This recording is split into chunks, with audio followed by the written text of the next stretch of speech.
No spider sense? What happened to the spider sense? Where the hell is the spider sense?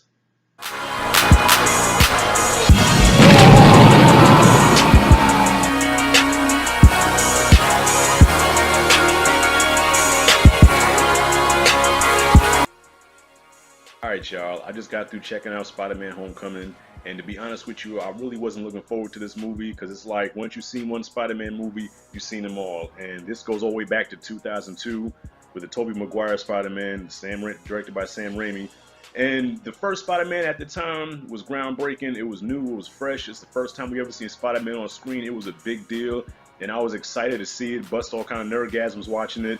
And yeah, it doesn't really hold up to this day, but at the time, it was exciting. It was like, wow, we get to see Spider-Man on the big screen. And since 2002, we've got Spider-Man after Spider-Man installment, each one worse than the other one. And you just got burnt out of Spider-Man. So coming into this, I was like, okay, it is part of the MCU, and I did like Tom Holland in Civil War, so I said, okay, I'm gonna check this out. And I did enjoy it. I really liked this movie, but I didn't love it. Okay, because I'm watching it and I'm like, okay, this is definitely a Spider-Man movie. It has the right tone of a Spider-Man movie because Peter Parker is a teenager, and I like how they really went into his high school, his high school years, and really goes more in depth into it. Whereas the first Spider-Man, Peter Parker, like the first half is about him in high school, then the second half he's out of high school, he's in college now, he's really fully Spider-Man, and in this one it shows his journey towards becoming Spider-Man, and that's what I liked about this movie is the hero's journey. Okay, because he's not used to his powers, he's not used to being a hero, and it just shows how he had to go. He had to go through the mistakes and all the trials and tribulations to earn the right to become a hero. That's what it boils down to. He had to earn the right to become a hero, and I like the way the movie executed that. And I know I bitched before about the villains in these MCU movies and just superhero movies in general, and I guess they listen to the fans because Michael Keaton. Well, let me tell you, Michael Keaton. Even if no matter what Michael Keaton's playing, if he's on screen, I love the guy, man. He's one of my favorite actors. I've been following him, since I was a kid, and he really killed it as the Vulture. I liked him as the Vulture. Now, the Shocker was a waste. The Shocker was they really didn't utilize him right. He was just no more than a henchman, okay, and he really served no purpose. Okay, he really served no purpose at all. And yeah, I really didn't like the Shocker, but I thought Michael Keaton was very good as the Vulture. I'm not gonna get into spoilers in this review. I have another I have a spoiler review coming up, so I'm gonna keep the spoiler free. But yeah, overall the tone of the movie was good. It was lighthearted.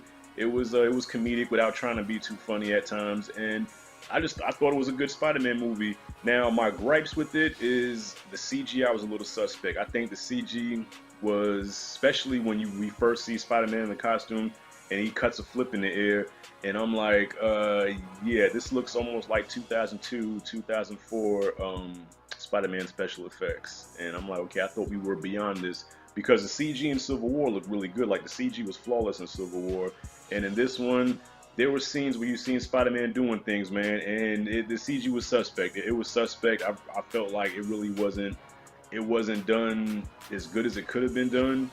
But other than that, and also there was the fight scene. There was a fight scene with Vulture and Spider-Man like midway through the movie, and it reminded me of the shaky cam revolution that went on in the early to mid 2000s, where there was a lot of shaky cam action where it was like close up and everything was like jumbled around. You really couldn't see what was going on. And there was two scenes like that in this movie where you really couldn't see what was going on. And sometimes with the flashing colors and the jumbled camera and all that shit, and it's like, okay, I think I'm about to have a seizure because I can't see what the hell's going on. But other than that, I thought the movie was good, man. Marissa Tomei as Aunt May. I thought she was good. I mean, I wish I would have saw more of her, but careful what you ask for because last time we did get a lot of Aunt May. We got too much damn Aunt May, more than I wanted, and I'm like, okay, fast forward, let's get back to the Spider-Man shit. So I guess we had enough Aunt May than what we needed. Okay, and the best friend, I thought he was good too.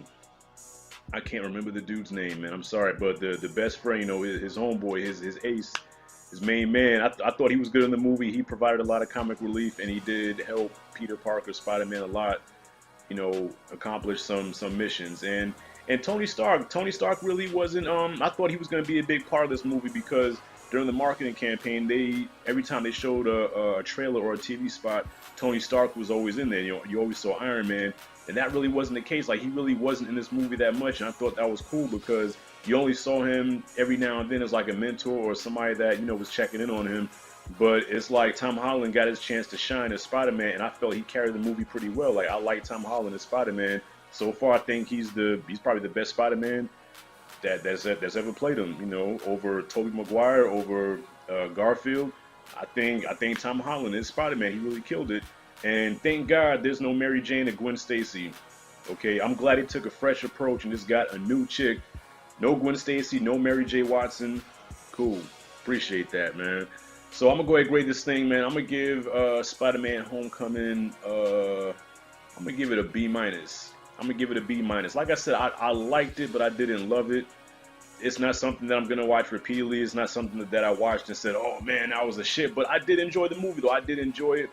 But it was alright. It was alright, But like I said, once you've seen one Spider-Man movie, you've seen them all. So if it not been for the other ones, I probably would have gave this movie an A. But because I've seen Spider-Man so much, and besides the suit being Iron Man-ish, the suit was really technologically sound, and there was no spider sense. I thought that was kind of weird because that Spider-Man signature is the spider sense. But other than that, was nothing really new and fresh about the take on Spider-Man.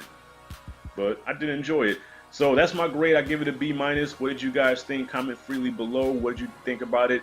Don't forget to subscribe. Thank you for watching. This is Rashad G signing out.